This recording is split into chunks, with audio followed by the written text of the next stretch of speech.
the Russ Joy Show. I'm Russ Joy. You figured that out because you're smart. And that's also the name of the show. You can see, actually, the name of the show is right here in the corner of the screen. Hello. How's everybody doing? We were about to go live at 2:30, and I called the HVAC company. I'm going to give them a shout-out. They don't sponsor the show. They should. They actually could, maybe even should sponsor a few shows here on the Joy Media Network, including the Russ Joy Show, Snow the Goalie, Flyers podcast, Phightin Words, the fastest-growing Phillies podcast this side of the Mississippi. But we had our HVAC system kind of not go totally kaput, but we had an issue. Guys came out.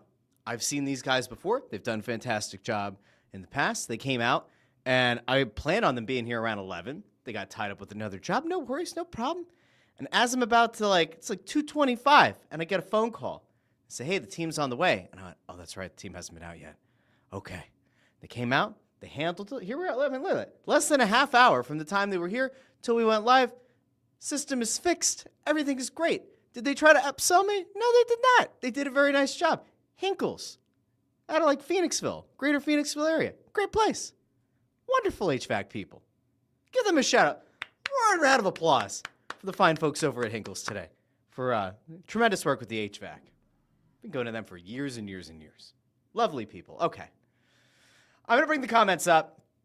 Bottom right corner of the screen, which means that our dear friend Ford had the first comment that is populated there with a hi, Russ.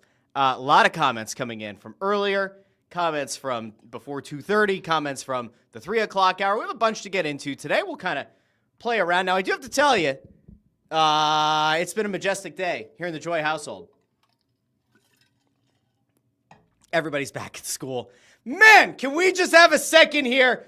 I want to give a roaring round of applause to every single parent who works from home, who has been home with their children all summer and their spouses. We love the spouses. Every work from home person who has had their lives disrupted this entire season by the return of their children. If your spouse is a teacher, your spouse being home, although that part's actually kind of nice, but your spouse and your children being home, they're all gone. They're all out of the house. Roaring round of applause. We made it. We made it, work from home people. You're such an asshole. How could you say such a thing? Don't you love your family? I do. You know what else I love? I love being able to work at my pace, be upstairs, make a coffee, make an espresso in peace, clean the counters and the table and the floors and the counters, get the house and work in order in peace, come down to my office, work in peace, not have one of the 4 children come knocking on the door for the 17th snack of the day after refusing to eat their very well-made, from scratch, breakfast or lunch. I love them all. I do. I love all my children. But I loved the silence today. It was great. The silence and I bonded. We forged our love for one another. Myself and the silence, we forged that love again. Happy start of the school year, everybody. Now, I'm sure the kids, all the kids in your life, if you have kids out there, they might be lamenting the fact they're back in school. But then remember, the end of the school year comes and they're all sad. Oh, I'm not going to see my friends. I'm not going to see this. I'm not going to see that. We're at the beginning of the school year. Hope springs eternal. And hope springs eternal here at the Russ Joy Show. We're going to get into a few things that have us feeling pretty positive on a marvelous Monday. And then we're going to get out of here before the kids have to get picked up from the bus. So that's pretty exciting stuff. Chris Freed checks in over on YouTube. If they build it, will Russ Joy take his family to Iowa for the 2026 Field of Dreams game? There are, after all, Buc-ee's in Virginia, Kentucky, and Missouri to hit on the way. Chris Freed, you're speaking my language. Some friends of ours are on their way back up from Florida, and I got a text today, got a picture today. They are at a Buc-ee's in, I think, Florida right now. And one of the people in that marriage loves Buc-ee's. One of the people in that marriage does not love Buc-ee's. I will not say which one loves the Buc-ee's and which one doesn't. But the person who loves the Buc-ee's appears to have won out. So they're at a Buc-ee's right now. Good for them. Very exciting stuff. I also spent the weekend at a soccer tournament where my son and Ford's son, who play on the same team, one of the other parents on that team, apparently have in-laws who live right outside, like a half hour away from the new Virginia Buc-ee's. So I feel like if there is such thing as spreading the gospel of Buc-ee's, then I guess that's me. I guess I just happen to be one of those people that spreads the word about Buc-ee's. They should send me some free merch, even though there is no Buc-ee's in PA or New Jersey yet. JH is here. Says, hi, Russ. Followed your advice and watched Dexter. Hot damn, is it good? Dexter Resurrection. I was on the phone with a friend today. Took like a little bit of time while having lunch and said, we got to catch up. This friend is only 3 episodes into the show. I'm caught up all the way through 8 episodes. I will not issue spoilers on the show. But oh boy, it's fantastic. All right, let's see. Chris Reed is very worried. Says, so the HVAC guy is the dog ate my homework excuse. Nope. All's good. JH also says, stay cool, Russ. Greg Bondarenko, the Russ is always cool in the basement. The basement was cool, thankfully. Do have a nice window right over here, and it's very well insulated, so I have not been getting hit with the heat. But I'm happy that the house is getting cold. It's going to be a nice thing for my wife and kids to come home to. A nice, wonderfully cool home instead of the humid and disgusting kind of house it was last night when the HVAC wasn't working. Bondarenko says, weather's been fantastic. There should be no need for HVAC issues unless all the electronics in your house heated up. Oh, no. It gets hot. It gets hot sometimes. Peter Tom Willis is here. Says 3 p.m. is a better start time. Usually skip the last 30 minutes of PHLY Eagles pod to watch Russ. Thanks, Peter Tom Willis. You want to talk about people who spread the gospel. Peter Tom Willis, I've been told, spreads the gospel of the Russ Joy Show and some other comment sections. So good on you, Peter Tom Willis. Freed also wants Ford to convince me to get a dog, a husky. I don't need a dog. Bondarenko's right. AJ says, bold of you to wait to start until dismissal time on the first day of school. Nah, we're fine. It's going to be fine, I think. Peter Tom Willis nails it, capacitor. Did I say capacitor? If I didn't say capacitor and Peter Tom Willis got it right, that's true. Let's see. Ford says, tell people about the ice cream Friday night. Ford and I got some ice cream. I got to tell you, Ford is a certain way in the comment section. Ford in a real life way, much more palatable human being. Much more palatable human being. People talk to Ford on the sidelines. They talk to him. They know him. Some of them live in the same neighborhood, apparently, or they know each other. Ford, an actual decent human being in person. Who knew? Who knew? AJ's here. Says Katie says, you're right, Dexter. New Dexter is great. It is. It's fantastic. Let's see. Amadeo's going to be going down to a Buc-ee's in Florida. Do we want live updates? Yes, we do. We might have to have video guy Amadeo check in live from Buc-ee's when it gets down in Florida. Landros kind of setting a little bit of the stage of what things are going to be a little bit later on. Says how he had a solid Sunday and asking, is this the new time? I don't know. We are going to be picking a new time on the show. I think we're going to try to set something that's a little bit more routine. 3 o'clock in the afternoon is an okay start time. So this is the fun thing. And you guys can let me know in the comment section here, the regular comment section. You can let me know in a comment on Spotify. Apparently you can comment on episodes of Spotify. You can let me know in the YouTube community page over on the Russ Joy Show YouTube channel, the little community tab. If you go in there, you can actually post in there now. I don't know, I just opened it up, so feel free. But, you know, I get the report on subscribers, right? Because we're over 1,500 subscribers. Good job, everybody. Thank you all. I get the report on when people are most on YouTube. And for the, very large number of subscribers to this channel, they are online on YouTube from like 2 o'clock until 8 o'clock. Like that tends to be the heaviest window. And oddly enough, one of the times that people were the least active was in the morning when we were doing the show at 8:30. So I think the afternoon is probably going to be somewhere that we're going to land. Just have to juggle. I have a lot of meetings for work. I work with a lot of different companies. I really do enjoy my job. And so I can't say, hey, Monday, Wednesday, Friday at the same exact time too early in the afternoon, because sometimes we have floating meetings that happen every other week or once a month or whatever. So I have to try to thread the needle here. It's a little bit harder than I'd like it to be in terms of just setting a time. 3 o'clock probably would be an okay time to start, but I don't know. You guys can let me know in the comments, and we'll figure it out. Ford says, you could say nice, not more palatable. And it says that I'm more palatable in person. I appreciate that. Peter Tom was with a good question. Where to buy a Russ Joy Show or Snow the Goalie shirt? Shop.snowthegoalie.com is where you can go find Snow the Goalie merch. Shop.snowthegoalie.com. And I don't remember, I had, and I think it might be in the description of the episode, I think shop.therussjoyshow.com is still a thing. Yeah, it is. If you go to shop.therussjoyshow.com, the store is down right now. We'll bring it back up. We had a bunch of designs for Red October last year, and they went over really well. Sold a bunch of shirts, so maybe we'll open that thing back up, figure it out, take it to the next level for this upcoming hockey season. The possibility of there being some cool designs for Red October again, for Eagle season. We'll figure it out. I have another design that I want to try to put together. I just want to make sure I don't get in legal trouble for putting the image together, because I get a lot of compliments on a hoodie that I have.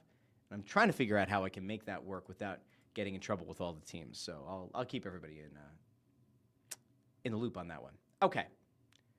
I think that's all I wanted to get to for right now. Now, I do want to get to some of the topics at hand for today's show. And then when we're done that, we'll get out to some more of the comments as we can, and we will see where we're at on timing, and we'll do a show on Wednesday and Friday. There is a thing that I want to do on this show, and I've been waiting to do it for quite a while, and I haven't gotten to it yet, and I'm really on the fence. I don't want to announce it yet, but there is a version of the show that I want to do once a week, and I think I'm going to do it on Wednesdays. But I don't like locking myself into having a specific theme for a Wednesday. Like, I don't think we're ever going to get to a point with this show where it's going to be like, we only talk about Eagles on Monday. Because, like, obviously there are times the Eagles are going to play on Thursday, they're going to play on Monday. Like, you have to kind of adjust accordingly. And we'll probably do some bonus episodes and all that. I floated out the idea in the past of, like, maybe doing YouTube memberships. I don't know what we'll do there. Maybe we will. Maybe we won't. I don't know. If we do YouTube memberships, I think what I'm going to do is probably something like a post-game show or like the day after Flyers games or something. I don't know. I have to figure it out. But there are some interesting things that we're kind of floating out there. So I'll let you guys know when we get there. Now to the task at hand, because things are getting a little bit crazy in the greater Philadelphia area. And they're getting crazy with your team, your town, your Philadelphia Phillies that continue to get very hot and continue to get even better. I mean, they are getting sensational stuff. The Phillies, despite the fact that they've lost Zach Wheeler to thoracic outlet syndrome. Again, can we just have a moment? Before we get really into it, I just want to say, for every Philadelphia sports fan in the history of Philadelphia fandom, fuck thoracic outlet syndrome. Where did this even come from? Where did thoracic outlet syndrome come from? And why is it that I've only ever heard of it in relation to Philadelphia athletes? Oh, the Sixers.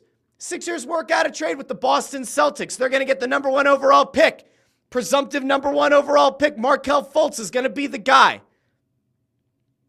Exactly what the Sixers needed. Was going to make a hell of a backcourt with Ben Simmons. Was going to play off Joel Embiid really well. Everything looked great. We love Markelle Fultz. Then Markelle Fultz kind of forgot how to shoot a basketball. All of a sudden, his mechanics are messed up. He definitely crashed a bike. Definitely crashed a bike, right? He had to have crashed a bike. Can we all agree that he probably crashed a BMX bike after telling the Sixers he didn't have them anymore? Can we also talk about the fact that he did a JBL speaker commercial where he was riding a bike after telling the Sixers they got rid of all his... We can probably agree Markelle Fultz maybe fell off a bike at some point, injured his shoulder. Can we agree? Maybe? Okay. But we're not saying that. It's just conjecture. We turn the head. It's just conjecture. Internet conjecture, we'll call it. But Markelle Fultz, mechanics are junked up. We hear it's thoracic outlet syndrome, which none of us had ever heard of it, right? And then you get Wheeler. Wheeler has this blood clot in his shoulder. Thank God they found it, right? We've talked about the fact that the Nationals doctors apparently were the ones who found it. The Phillies doctors were on top of it, but the symptoms changed. Nationals doctors caught it. They caught the blood clot. They did the procedure to break it up. It sounds like there's going to have to be another surgery, and the recovery time is 6 to 8 months. And obviously, on a human level, we care about Zach Wheeler. We want to make sure Zach Wheeler's okay. He has a young family. Obviously, Zach Wheeler, the human being, and him as a husband and a dad, that is more important than Zach Wheeler, the ace pitcher, the absolute stud pitcher for the Philadelphia Phillies. And while it sucks to lose him, at least it's not, I can't say it's not a career-threatening thing, because it could be. Like, in theory, depending on how recovery goes, like, hopefully we have not seen the last of Zach Wheeler. But it's not like a freak injury, like he went out and he, like, broke his ankle sliding into a base. It's not like he took a comebacker off the pitching hand or something and, like, fractured 2 fingers or something and, like, he's out for that. No, this is like something that you just can't control. And so it seems like he's been given a pretty decent bill of health otherwise. And you got to think the guy's a gamer. You're hoping that he's going to be back at some point next season and that he comes back and he looks just like the same guy he was before he left, and everybody's happy. But that could have been the kind of thing that would destroy a team, derail a team, kill the confidence of a team. And all of a sudden, the Phillies have kind of put together a little run here where you start to think to yourself, all right, things might be trending the right direction. And I want to go to something that I talked about last year. I should have the clip, and I don't have the clip pulled up. But Phillies are about to embark on a 3-game set with the Mets, and then they've got a 4-game set at home against the Braves. And the Braves series, for all intents and purposes, doesn't matter. Braves are 12 games under 500 as of recording. It doesn't matter. The Mets right now are 7 games back of the Phillies. Even if the Phillies were to get swept, they would still be 4 games up with 20-something games to play. It's fine. To this point, your team, your town, your Philadelphia Phillies have played 130 games, so they would have, 29 games left with a 4-game lead, even in a worst-case scenario where they lose via a sweep at Citi Field. I don't think it's going to happen. I'm pretty confident in the Phillies' ability. And you also look at the fact that the Mets are playing 500 baseball over the last 10 games. Phillies are 7-3 over the last 10 games. Phillies are, the second hottest team in the National League, only behind the Cubs, who are 8-2 in their last 10. All of a sudden, you start to feel a little bit better about the Phillies. Now, all of this comes with the massive caveat. All of it comes with the massive outlier negative news in all of this, which is that Zach Wheeler is out for the season. If you could take a little positive of Wheeler being ruled out for the season, it's not like it's hanging out there, right? Remember when they initially did the procedure and when the blood clot was initially found, people are like, all right, well, you don't know. Like maybe they're able to get the blood clot out and he can take some blood thinners, which you're not allowed to play on in baseball. Maybe he could take some blood thinners and maybe he could be back for the NLCS. Wouldn't that be something? No. We care about the human being. This isn't something to screw around with. It's not a broken finger. It's a blood clot. And you want to make sure that there's no returning or recurring blood clot issues. So, no. The fact that he is now officially out means that Christopher Sanchez and Ranger Suarez and Aaron Nola and Jesus Luzardo and even Taijuan Walker, they all know what their marching orders are. They know what their assignments are. Sanchez, keep being a bona fide number 1 guy. Maybe you don't have to be the ace that Wheeler is. Just be a really great player like you've been now for a couple of seasons at least. At the very least, if you want to say, hey, last season was really him kind of coming onto the scene. This season is a continuation. Awesome. So you're looking at 2 legitimately awesome seasons out of Christopher Sanchez. Suarez, we have seen some great moments out of. We've seen a little bit of streakiness out of. But for the most part, Suarez, you can feel pretty damn good about him. And you also know he can perform in the postseason. Nola is truly a wild card. There is part of me that just wants to believe that the baseball gods are going to smile on the Phillies. And Aaron Nola, who has been inconsistent as all hell, a guy who can throw ace stuff, Cy Young stuff for 4 innings, falls apart in the 5th inning, falls apart in the 4th inning, gives up a few home runs, and all of a sudden it's a 5-run deficit. Maybe the Phillies will get a little bit of Lady Luck smiling on them going into the playoffs, and Aaron Nola will at least be able to be a competent number 2, number 3 pitcher. Maybe he's the number 2 guy. He breaks up the lefties and Sanchez and Suarez. Maybe. Luzardo. What's Luzardo going to be? No one really knows. Luzardo has had a very up and down season. There were moments, right, early in the season. We thought he looked like he could be a Cy Young candidate. Then there were the concerns about was he tipping pitches. It's been a bit of a mess with him. Taijuan Walker. Remember, there was a real short run in the season, right, where Taijuan Walker started pitching well. We started jokingly calling him Taijuan Walker. They could put together a competent rotation that has at least 2 studs in it with Sanchez and Suarez. And as long as you can get competent pitching out of Aaron Nola, keep the opposition to 4 runs or less, in a worst-case scenario, 5 runs or less throughout the rest of the regular season and into the postseason, this lineup should be able to score you the 4, 5, maybe even 6 runs you'll need to win some Aaron Nola starts. It could happen. Now, the bats could also go dead silent like they have in multiple postseasons in the not-too-distant past. But if things go well, if things go even remotely the way that you would expect them to, things should be okay with the Phillies rotation. Then we have to look at the lineup. And remember, Real Muto's playing some of the best baseball I think he ever has played in a Phillies uniform. I'm not even saying over the last 2 years where there have been dips in production and like, wow, this is a totally different looking guy. No, like I'd make the argument right now, Real Muta is playing some of the most clutch baseball he's played as a member of the Philadelphia Phillies. You have guys like Schwarber and Harper that you know you can rely on, and then things get a little bit dicey. If Trey Turner can be like an average player, you're in good shape. If Nick Castellanos and Kepler and Bader can somehow work things out together in this weird kind of platoon that they're doing, cool. Be average. If Stott can play well, great. Be average.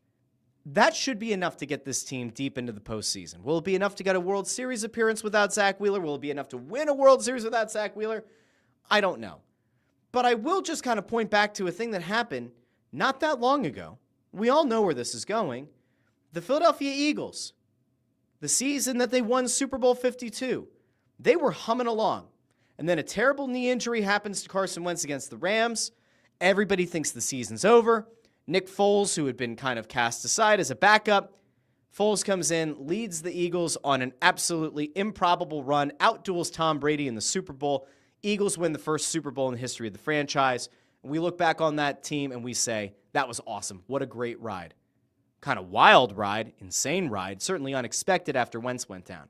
I'm not saying that the Phillies have the same kind of trajectory here. I'm not saying that Christopher Sanchez is going to be able to step in and be Zach Wheeler again, and obviously there are a lot more moving parts with a baseball team. And that rotation, having to be consistent, is significantly different than just having to have your quarterback, one player, be sensational or consistent. I mean, if you have great starts out of Sanchez and Suarez, but then you can't get any other good starts out of other pitchers, you might have a pretty short postseason run, or ultimately it might be the thing that costs you the World Series. If the lineup doesn't hit, it's a totally different issue. Things would go very, very poorly. But we can feel good about the Phillies right now because, I mentioned before, second hottest team in the National League, 7-3 over their last 10 games. They're about to play a Mets team that, in theory, they should be able to vanquish. And if you remember back to last year, it was around this time last summer, I started sounding a lot of alarm bells around last August, certainly into September, where I kept freaking out because I'd say, the Phillies have had opportunities to put their foot on the throat of the Braves and to put their foot on the throat of the Mets, and they didn't do it. And their inability to put the Mets away during the regular season reared its ugly head in the postseason because the Mets came ready to play and bounced the Phillies very early. And in a series that I would say wasn't ever really that competitive last year in the wild card round, the Phillies looked outmatched by the Mets. They looked like they had lost all of their confidence. And remember, that was a very strong first-half team and about a 500 team from the time they went to go play in London through the rest of the regular season, and then they got bounced early in the playoffs. If this Phillies team wants to show that they are different, right? If this Phillies team wants to make people truly believe, they can close out the month of August by putting their feet on the throats of the Mets. And even though the Braves aren't really a legitimate contender in the NL East, they could almost exercise some demons of the past. And in that 4-game set at home against the Braves after the Mets series, they can effectively put away the Braves. Now, again, the Braves are pretty much done. It's more of the symbolic nature of vanquishing a Braves team that people thought could have maybe won the division this year. Certainly putting away a team in the Mets that a lot of people thought were going to win the NL East. The Phillies can do it. Show that killer instinct. Show it without Zach Wheeler. Win it for Wheeler. Right? Like the whole mantra of this team for years, right? We would listen to Dancing on My Own, which I think is also kind of like, there's like a little bit of fun to the song, but like if you think about it, Dancing on My Own, it's kind of like whiny. I'm right over here. Why don't you see me? Wow. No, how about Win It for Wheels? Win It for Wheels, positive, uplifting message. Win it for Zach Wheeler, the man, the human being, the father, the husband. Win it for Zach Wheeler. Great teammate, consummate professional. That's positivity I can get behind. Maybe the Phillies just need to take Duran's mashup intro, and that should become the new song of the Phightin Phils. Maybe that's the song that kind of leads the Phillies to the promised land. I don't need to hear Dancing on My Own anymore. I don't want it. Amadeo over here says the bye week this year is crucial for the team. So it's weird. I was listening to Phightin Words, the fastest growing Phillies podcast this side of the Mississippi, this morning with Anthony Sanfilippo and Big Bet Bob Wankel, which you can find wherever you get your podcasts and on YouTube and on the Joy Media account and on the Phightin Words YouTube account.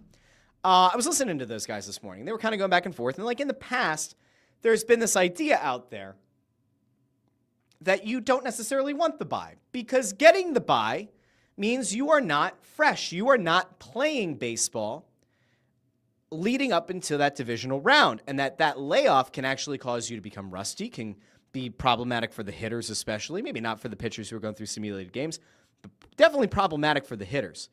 This might be the first year that I think it would be good for the Phillies to avoid the wild card round. It is kind of like the first year that I feel like, getting a bye would be a legitimately good thing. Not because I don't want to see what they look like with extra games under their belt. I don't need the variance. Without having Wheeler around, the fewer starts you need to see that aren't Zach Wheeler, the better. This lineup is either going to hit or it's not. I'm not of the mindset right now that this lineup getting extra games in the postseason is going to help. These guys are they're either going to perform or they're not. If they don't perform, we're going to be having a legacy conversation around Bryce Harper, JT Realmuto, Nick Castellanos, and that's where we're going to land. If Harper, Schwarber, Realmuto, and Castellanos can't get the job done this postseason, if they can't deliver in a meaningful way, we'll probably look back on this era of Phillies baseball and say, wow, that is a disappointment. I don't think when we go back and look at the 2008 team that won the World Series and then the following years where they kept adding, right, when they added Raul Ibanez, they added Hunter Pence. You had the Cliff Lee acquisition, the Lee trade that led to Halladay coming in and then re-signing Lee and adding Oswalt. When you think back to that era, I think you still have a nostalgic fondness because the Phillies won a World Series for the first time in 28 years. There is a disappointment when you zoom out a little bit and say there probably should have been at least one other World Series in that multi-year window. But you still had a championship. This Phillies team doesn't have that championship. And if they don't end up winning it with this core of players that, has been the core, the one that they didn't want to upset the apple cart with, the one that they didn't want to mess up the vibes of, we won't have that one seminal moment to kind of point to. We won't have that culmination of all the hard work resulting in a World Series championship. We won't have that to look back on. So it's kind of vital to this team that they figure it out and they get one. We'll see. I think this is a legacy postseason for the Phillies, which is unfortunate that their ace is going to be unavailable. But again, win it for Wheels. All right, I'm going to go out to the comments here and see how people are feeling. Let's see. Chris Freed asks, what's the hook for Russ Joy Show this football season? Is it a weekly pick'em challenge, a suicide team contest, a fantasy football league? What's the hook? I don't know. I'll figure it out, Chris. Jeez. All right, let's calm down. Okay, I'll try. I will try. Ford says, I prefer the limerick outlets over the thoracic outlets. I agree. Ford also says, I get picked on. But Russ just yelled when my volume was up and my wife walked by. Ford, you got to put the headphones in. Put the AirPods in. Get the over-the-ear headphones.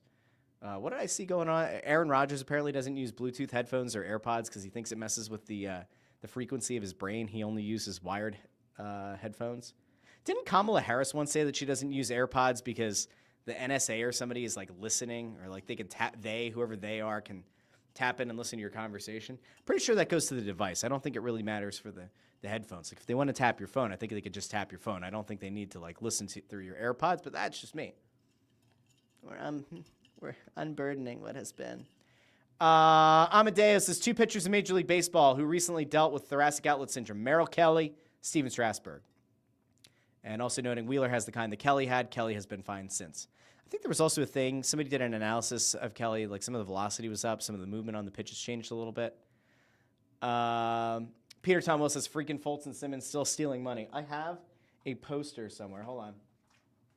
This makes for a good show when you walk away while recording, but sometimes it's worth it. All right, so I have this, and this was going to be on my wall, and I used to have it on my classroom wall.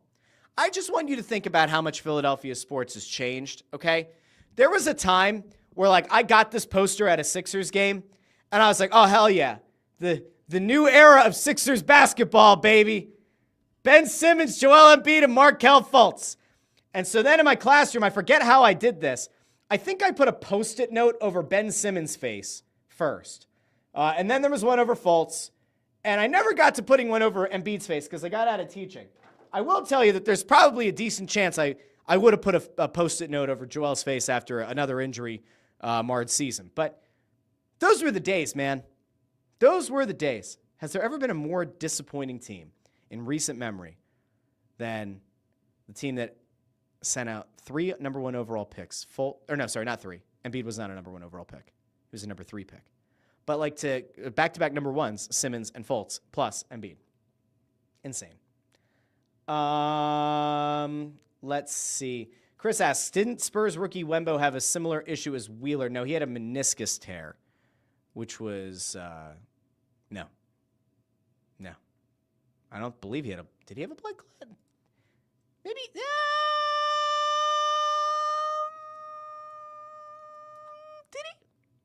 Oh, yeah, he did. He had deep vein thrombosis in his right shoulder. That's what shut him down in 24-25. Okay. All right, good call. Let's see. Peter Tom Wilson, good question. Could the Wheeler injury be the middle of the championship documentary? Could be. I love the positivity. Jim G says, gotta hit the series. They have a great chance to bury the Mutts if they do. 100%. Tony Lou says 24 days until Flyers training camp starts. Until then, I'll be changing the batteries in my smoke alarms and cleaning my ceiling fans. Tony, didn't you say the other day you were going to, wasn't it with 28 days you were going to, stare at the ceiling? I'm glad that you've at least stopped staring at the ceiling and you're replacing the smoke alarm batteries. That's important. Landro says, Juju luck. Wheeler, the new Wentz Foles Philadelphia story for a championship season. I agree. Chris also says the batless broads of South Philly can appear at any time. Yeah, let's hope they don't go cold in the postseason again. Ray Supper says Phillies can't do any roster work until after the postseason's over. They just have to take it as far as possible. Correct. The Wentz wagon brought the Eagles a Sam Howell this weekend. Yeah, we'll get to the trades here in a second. Jim G says Castellanos just swung at the first pitch already. Eventually, Nick Castellanos won't be here. We won't have to watch a guy go up and swing at the first pitch every at-bat, no matter what the pitch is. We might take a deep breath at that point. Andrew Fawcett's here, says, greetings all. Finally got in for a live show. Thanks for being here, Andrew. Let's see. Painful memory, the process about the poster. Okay. Let me see. There was, and I did not see this. I heard about it. Chris Reed says, did you see the Embiid joke in the Naked Gun movie yet? No. AJ says, Sam Hinkie died for our sins. I think I used to have that shirt. It's like a cartoon of Hinkie's face. I had that. It was a good shirt. Okay. Let me get into a couple of the other things that we needed to get to. While we're on the Phillies, just really quick, this is a cool little moment. Cool little news nugget for next year. Obviously does not impact the Phillies this year. This really just impacts, video guy Amadeo who likes to clip things up for short form content. But we did get a little bit of news. We love good news, don't we, folks? We love good news. I'm going to take the comments down. I'll put them back up in a second. So some pretty interesting news here if you're a Phillies fan. The Phillies are going to be taking on the Minnesota Twins in 2026 in the Field of Dreams game. It was initially reported that it was going to be Phillies Mets, but instead it is Phillies Twins. So that game, the date hasn't been set yet, but it's going to be in August of 2026. Bryce Harper obviously featured on the major materials for the game. It's a pretty neat thing. We've talked in the past about how each league is trying to do something unique. Of course, the NHL did the Winter Classic, and then they kind of watered it down by doing the Stadium Series games outside, but that's interesting. I've long been begging the NBA to do something at like Rucker Park or to do something on like blacktop courts across the country. Can we please just get some outdoor games with like a few hundred people in bleachers around the courts in cities? Can we do that? Can we like try to redo NBA Street Volume 2 or Volume 3 and like have games at those parks? They haven't done it yet. They could put wood down over the blacktop. Might be sacrilege. And sure, then you have to also kind of deal with humidity and the possibility of precipitation and everything. It'd be cool if the NBA did something. The NFL, I don't know exactly what you could do that would be different. They're doing a lot of international games. We've seen Mexico City. We've seen Frankfurt. We've seen London. I don't know what the NFL can do to make a truly unique feel for their sport. Baseball, though, this Field of Dreams game optically looks pretty cool. Obviously, a smaller crowd. If you build it, they will come. So we'll see in 2026 how things go for the Phillies against the Twins, but it is kind of cool that the Phillies managed to get added to the game. Pretty cool. All right, that was a really quick Phillies point. I want to keep going, though. We're just going to keep on going because there were some Eagles things that happened, and I need to make sure that we get to as many of them as we can. We're going to save the main topic for the end of the show. But really quickly, the Eagles made a flurry of trades over the weekend, and if you haven't been keeping up with it, I don't blame you. It was a weekend. You had stuff to do. You were probably watching AEW Forbidden Door like I was. But in case you weren't doing that and you just happened to unplug for a little bit, the Eagles made 3 trades on Sunday.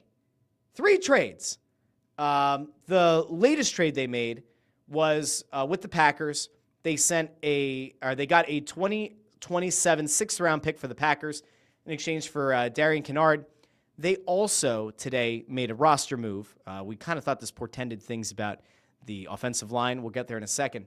They also traded for Fred Johnson, who the Eagles had initially traded. They got him back. I think it was the same offseason. Seems weird, but they got him. And then they traded Kennard. Here's the thing that was more interesting, I would say, is like a, wow, did the Eagles really hate CJGJ move? The Eagles cut Kenyon Green. Crossing Broad covered it today, so we'll give them the shout. But the Eagles cut Kenyon Green, and he was like the player of note in the CJGJ trade. And it's weird if you think about it because, like, it was some draft picks going the other way. But, like, this dude was a former first-round pick in 2022. He's made 23 starts. He played for the Texans. They brought him in exchange for CJGJ. This clearly means that trade on the whole, not a very impacty kind of trade. CJGJ was a playmaker for the secondary. There have been thoughts out there that maybe he didn't jive with Vic Fangio. It seemed like he brought something to this defense that it significantly lacked 2 seasons ago. He came back. That was his second Super Bowl appearance with the team in 3 years. Ultimately, in a player-for-player trade with some other draft picks kind of switching hands, you would hope that your player that you got back for the safety would have made the team. Not so much. So it's an interesting note. Howie Roseman wheeling and dealing right before the start of the season. Obviously, people think that he's going after Trey Hendrickson. I can't imagine that'll happen, but there are hypotheticals kind of going all around the National Football League right now. While we are on the topic of the NFL, there was a non-Eagles update that obviously does matter. That notably happened to something in the NFC East. If you remember, 2 players in the NFC East on important teams, at least rival teams in the division. Those guys were Micah Parsons with the Cowboys and Terry McLaurin with the Commanders. McLaurin wasn't really as outspoken in the trade request. Parsons has been absolutely deafening with how loud he's been about wanting to get traded. But this was a little bit of a newsy thing that happened today. Terry McLaurin signed a 3-year, $96 million extension with the Washington Commanders. Obviously, a huge thing for Jaden Daniels. We've talked about that on this show, that of all the things to get right and all the things to get wrong, one thing that you can't get wrong if you're Washington is paying a guy who was kind of a bridge of legitimacy for a team that wasn't legitimate for a long time and is now the number 1 weapon for your young quarterback entering his second season. So while we might have enjoyed the idea of McLaurin getting what he wanted, or what it seemed like he wanted, getting out of Washington, he re-ups. It's good value. $96 million. Fawcett says that's all, only $96 million. I mean, still a lot of money, man. Like $32 million a year. I don't know. Is anybody really upset about $32 million a year? Can't imagine. This is actually, by the way, an interesting question I said about, like, how can NFL teams do something interesting? Bondarenko asking, could NFL play games at college stadiums? I'm assuming they probably could try to work something out with, like, I mean, can you imagine if the Eagles and the Steelers played at Happy Valley. That'd be something. Can you imagine if, like, the Browns and the Bengals played at Ohio State Stadium? That'd be pretty cool. Can you imagine if the Lions played an NFC North rival in Ann Arbor? That'd be pretty neat. Will it happen? I don't know. Okay. That's that. Now, I want to get to one other quick. There's a media note that I wanted to get to. I don't know how to feel about it. And then I want to get to the main other topic before we wrap the show. And that has to do with Jalen Hurts. Surprise, surprise. Just really quick, I saw this earlier today, and it got me thinking. So we've been talking a lot on this show about media rights, about streaming rights, about WWE going to ESPN with their premium live events, about UFC going to Paramount Plus.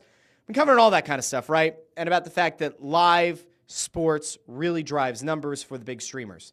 What we haven't seen a lot of are people switching their allegiances or media personalities at the national level, changing where they're at. Now, Verrett and Neil Everett, who were both hosts of SportsCenter, hosted together, hosted out in L.A., they both parted ways with the company. And now, according to Front Office Sports, they're going to be launching their own show, a live sports show on Twitch, Tuesdays and Fridays, starting September 9th. Now, there's a question that I just have in general. Are these guys, or are there any SportsCenter personalities from, like, let's call it the golden era or the new golden era of SportsCenter that you would want to see have their own show, not affiliated with ESPN? Will this show do well? I have no idea. I would have to think that at least initially, they're going to have at least somebody from their old SportsCenter production team. If it's shot well, if it looks anything like their old SportsCenter setup, if it's the two of them sitting together on a studio set, streaming on Twitch, I think it'll do well. If it's two guys looking like they're on a Zoom call, I don't think it's going to do well. Here's another question that I have. It's going to be a live sports show. Are they going to have the rights to any of the highlights? If not, how are they going to make it work? Is the voice of the show going to change?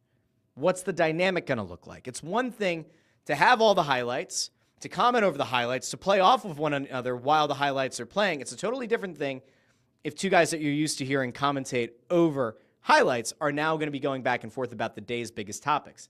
Is this going to turn into like a Twitch version of Pardon the Interruption? I can't imagine it will. What's it going to look like? And does this move the needle for you? And if it doesn't, who's left from the SportsCenter days that you would want to see? Like, it's a shame because Stuart Scott would have been perfect for the digital space now. He'd have been awesome. I think we can all probably agree. Stuart Scott would have blown up in a big way on social media. And in this like post-ESPN phase that a lot of these SportsCenter anchors have found themselves in. Also a possibility that Disney never would have let Stuart Scott go if he had still been around to be courted. It's just interesting. I don't know if there is anybody. If Scott Van Pelt were to ever leave ESPN, he would do well with a digital show. But I don't know how many people are left that would be. You can let me know in the comments. Okay, last thing that I wanted to get to. Happens to be a really important note.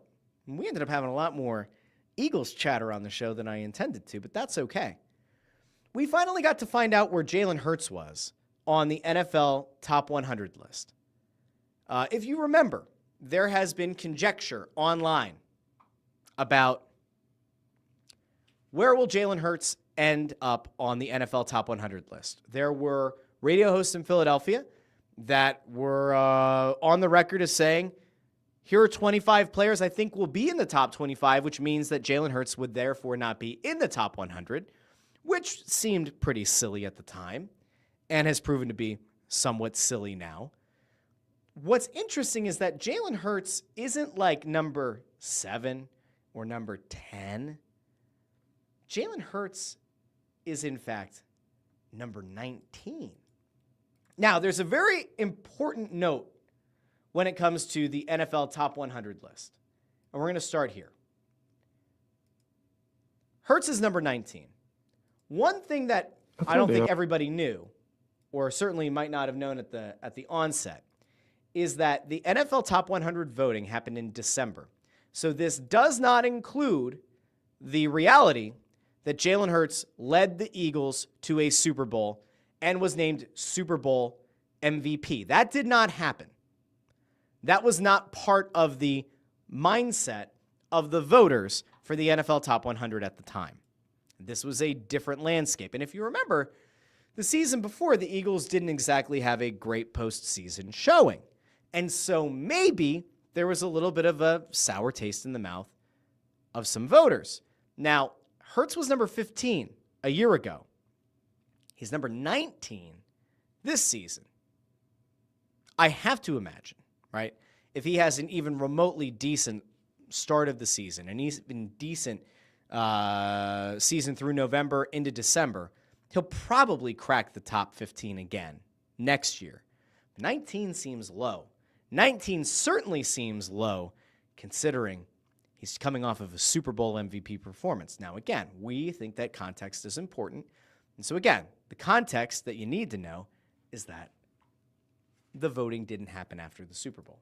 Now, I want to kind of skip around here a little bit as some of the players talk about why Jalen Hurts belongs in the top 100. And we're going to start with Zach Bond because in a not shocking development, Zach Bond is a big fan of Jalen Hurts. Jalen Hurts. Dog. Jalen Hurts isn't just winning, he's dominating. Now, here's your problem.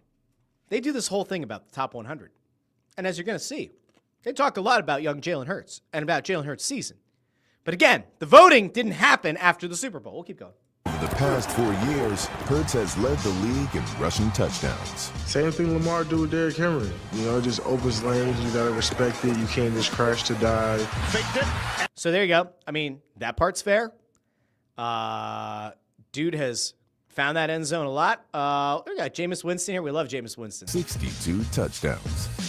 The RPO, 50 yards to the house. I am so excited for Jameis Winston to full-time be a media analyst because he is hilarious. The speed that he had, I didn't know he had that in him. All right. So When you see him running, you don't realize he has 4.5 speed. There you he go. plays so smooth.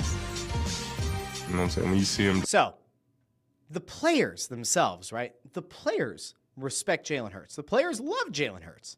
They obviously love the fact that he wins. Well, his team loves that he wins. Maybe the opposition doesn't. Now, look at the video that they eventually throw to. It's Jalen Hurts after winning a Super Bowl. When people aren't But looking. again, My redshirt freshman they year. didn't do the voting after the Super Bowl, so he's number 19. He should be higher. First game. After the game, I saw him working out. I was like, what? So then from that day, I just went in there, started working out with him after the games. Was a guy that put his head down and worked like I seen no guy work like him. So shout out to him. What he's been doing for that Eagles organization is tremendous. That's the part of Jalen Hurts that I think we are all aware of, we're all cognizant of, is that there's so much work that goes into his game away from the field. Now, you have people like Chris Fried here who says, unpopular opinion, Hurts is just a game manager. I don't agree with that at all. But if you're a player, the last thing that you want to see is that your leader or your perceived leader is an ego-filled guy or is pretentious or is prissy or is soft. That's not what you want to see if you are a leader in an NFL locker room. You want to see a guy who's going to go try to set a personal record on the squat rack. You're going to see a dude who's benching head-to-head with the linemen. You're going to see somebody who's going to be tough. You want somebody who's going to set the example.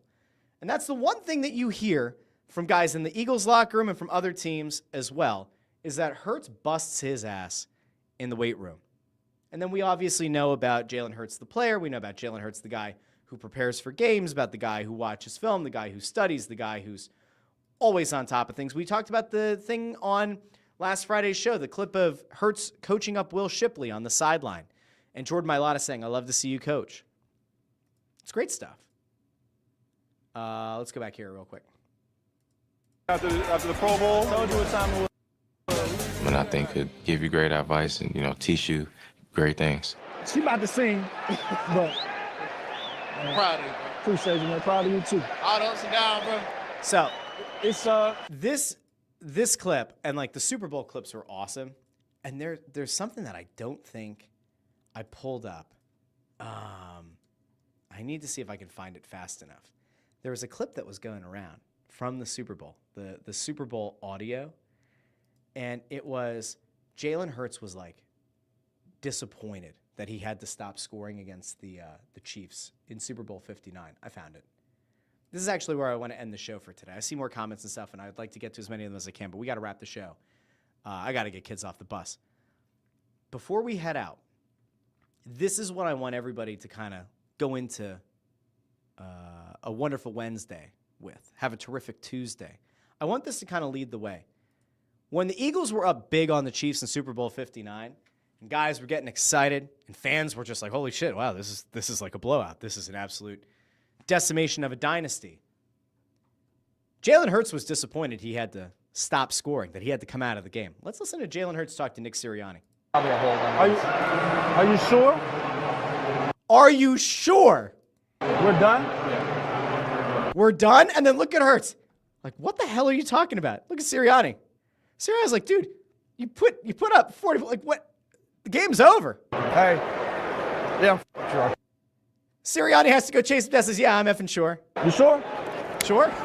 Love you, man. Love you too. Like, Way to play, baby. Get that ball back, man. I mean, you got to love that, right? It was a blowout in a Super Bowl, like one that we have not seen in a long time.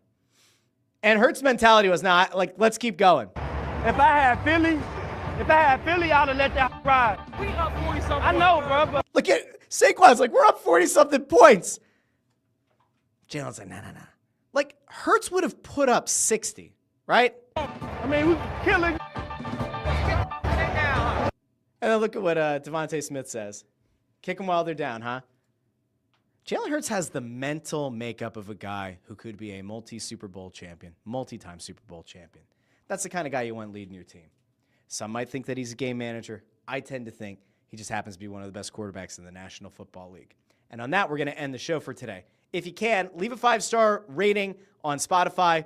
Leave a 5-star review over on Apple Podcasts, and I'll read it on the show. If you haven't done so already, like the video, share the video, subscribe, ring the bell to get notified whenever the show goes live over on the Russ Joy Show YouTube channel, as well as the Joy Media YouTube channel. You can find the show on Facebook as well. You can also find short-form videos for this show, promoting. It helps. Everything helps. You like a video on TikTok or on Instagram or on Facebook or on YouTube Shorts. It helps the show. So do me a favor, like the video, share the video, subscribe. You can send it to a friend, a loved one, an ex-girlfriend, ex-boyfriend, ex-whoever. I don't care.